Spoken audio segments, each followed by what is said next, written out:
Hello everybody, welcome back to my channel. My name is Nix and today I'm going to be telling you some of my favorite horror novels. I guess you could kind of call this like a Halloween horror recommendations video, but also all of the books here are my favorite horror books that I've read in the past couple of years, or I think in general. Actually, if I'm being honest, I haven't read as much horror as I would have liked, but these are still my favorites, and horror is in general one of my favorite genres. I have been watching horror movies since I was a little child and I just love the genre as a whole. I've got so many more on my TBR that I just haven't gotten around to or haven't bought yet, but what I'm going to show you are some of my favorites that I've read. So starting off strong with one of my more recent 5-star reads is Comfort Me with Apples by Catherine M. Valente. This one's actually pretty hard to describe without spoiling because it is very short. It's a very tiny novella,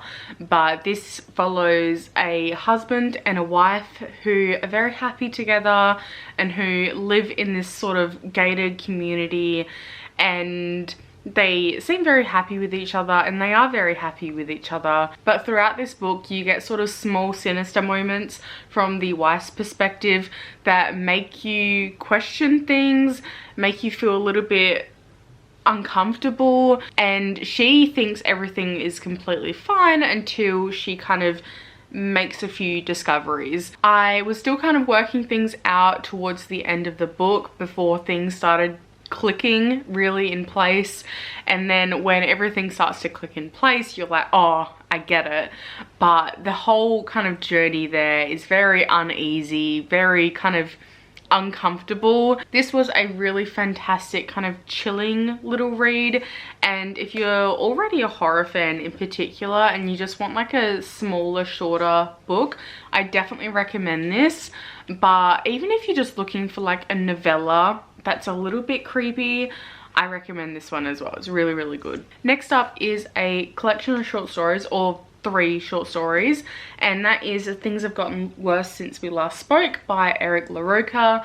This is a collection of 3 stories. The titular story is probably my favorite out of all of them, and I think this is one of the only books in general, only stories in general, that has made me feel physically ill, and it made me feel just so disgusted and a little bit sick. The titular story and the main story in this book, and the reason why I picked this one up in the first place, is basically about 2 women who meet in a chat room, and one of the women is trying to buy like a vintage apple peeler, and then they end up chatting back and forth and getting to know each other through this chat room or emails.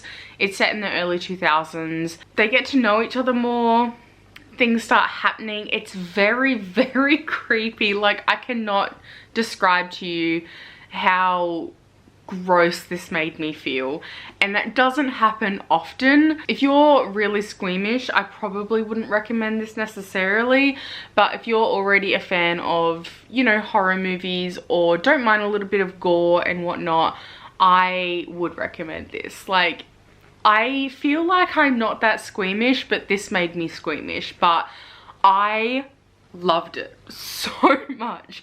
And from memory, the other 2 stories were really good as well. I don't remember as much about the other 2 stories as I do about the main story in here, but Eric LaRocca's writing and prose is just absolutely gorgeous. It's so easy to read, but it's really beautiful at the same time. I ate this up. I really need to pick up more of this author's work because I know there's another collection that's come out recently and I haven't gotten it yet, but this one was absolutely fantastic. Next up, I have to go with the king of horror manga himself, Junji Ito.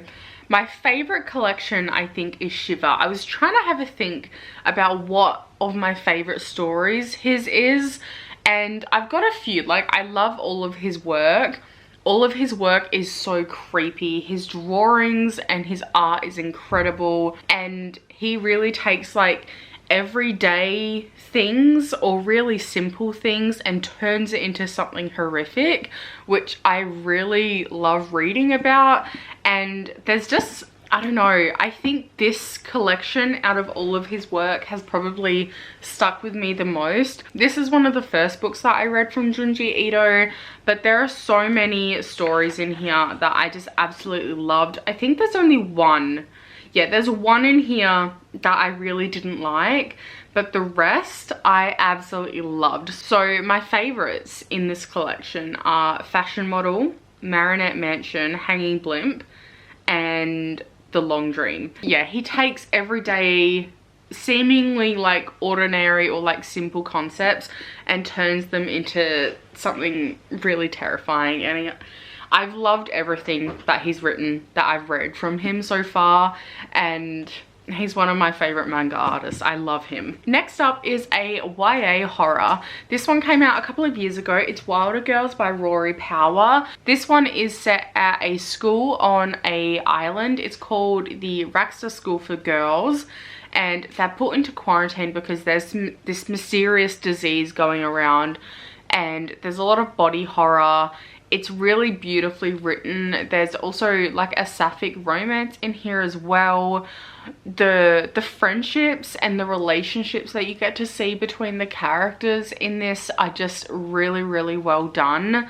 I really, really loved it. Because this school and this island is in quarantine, they obviously cut off from the rest of the world. They rely on shipments of stuff to come in order to survive. But then one of the girls goes missing, and the main character, what's her name? Hetty. She will do anything to find her. She breaks quarantine, tries to find her, and it goes from there. It is just a really great story in general, I think, and the writing is just fantastic. It is so gorgeous to read. I would recommend this in general, even if you're not looking for horror, which, I mean, thank you for watching if you're not looking for horror, but I would recommend this generally anyway, just because I think it's absolutely gorgeous. I think the way the characters are written are gorgeous, and it's just really well done. This has stuck with me for a while. I'm probably due for a reread, to be honest, but this one was fantastic. Next up is probably one of my favorite books of all time, and at one point it was like my #1 book, and it's still pretty high up there, and it's at least in my top 5 still to this day, and that is Bunny by Mona Awad. Oh my god, this book is so good. When this book was first on my radar, it was kind of more underrated and not very popular, but it has gained a lot of popularity over the past like couple of years, and honestly it's well deserved. I'm so glad that it found its audience, because this is one of the weirdest books I've ever read. I shut this book and I was immediately like, what did I just read? I don't understand what I just read. This is about a woman named Samantha who's studying writing at university, and there is a group of girls in her writing cohort who call themselves bunnies and call each other bunnies, and they are all kind of obsessed with each other, and Samantha really, really dislikes them, and then she ends up finding herself sort of sucked into their group and kind of making friends with them, if you will, and there's a lot of weird stuff going on here. I don't want to say too much just because it will spoil a lot of the book, but this deals a lot with kind of experimentation. It explores toxic friendships, internalized misogyny. This is obviously set at a university, so arguably it has some dark academia vibes as well, and it's just, yeah, this is one of the weirdest books I've ever read, but it has stuck with me for so long. It is, yeah, like I said, it's easily in my top 5 books of all time. I love it so much. I feel like with this book, you can take as much as you would like to out of it. If you want to analyze this and think about it more, you can, and there's so much to think about and to analyze with this. But even if you just want like a weird, creepy story, like this is exactly that as well. I will say, however, if you like things to be explained and like having a reason for everything that happens in books, this might not be for you. But if you don't mind that, then I cannot recommend this enough. Like, yeah, I need to reread this as well because like it was so good and one of my all-time favorites. I love it. Next up is A Dowry of Blood by S.T. Gibson. I loved this book so much. I was a little bit hesitant to put it in this video just because it's definitely more fantasy horror than anything. It's basically about vampires, it's about Dracula, and the whole story is sort of this beautiful exploration of abusive relationships. And I just thinking about this makes me want to cry a little bit, I'm not gonna lie. The writing in this was just absolutely gorgeous, and the way it handles the topic of abuse in relationships was just really well done. Obviously it does it in like a fantasy setting as well. It spans over years and years and years. The original self-published version is only 233 pages. It's really tiny, really like short and quick to read, but it has so much packed into here. It's, yeah, like I said, like the prose alone is just gorgeous, and that is one of the reasons why I love it so much as well. The next book that I am recommending isn't actually a book that I have on me, so I'll leave a picture here, but it is The Yellow Wallpaper by Charlotte Perkins, I think. Oh my god, I hope that's right. My phone is on charge, so I can't check. This one is a really small short story. Like, I'm pretty sure it's only like 60 pages or something like that. But it is a classic, I think, as well. I think it was written in the 1800s. But this, I think, is really famous for a reason. This is about a woman who is locked in an attic, I'm pretty sure, by her husband, and this is a time where women were diagnosed with hysteria as well, so it kind of explores a lot about women's mental health back then and in general. And this book just made me feel really uncomfortable and kind of claustrophobic as well, but it was really well done. Like, I think there's definitely a reason why this book is so well known and so famous. I really enjoyed it. I mean, maybe enjoying is the wrong word for this book. If you haven't already read it, I definitely recommend you do. The way that things are described and how the wallpaper itself is described and how it makes the woman feel is in of itself like really horrific. And finally, the book that actually prompted me to make this video in the first place was my most recent 5-star read, and that is Our Wives Under the Sea by Julia Armfield. I cannot tell you how much I love this book. I have not been able to stop thinking about it since I finished it. This one is about a woman named Mary who finally gets her wife back after she has been missing for months and months, and her wife Leah is a marine biologist, I'm pretty sure, and she goes on a lot of deep sea exploration dives and a lot of research dives and whatnot, and she's often gone for, you know, a while at a time, but this trip turns into a really long trip, and it gets to the point where she's just completely missing, but then she miraculously comes back, and there's just something different about her.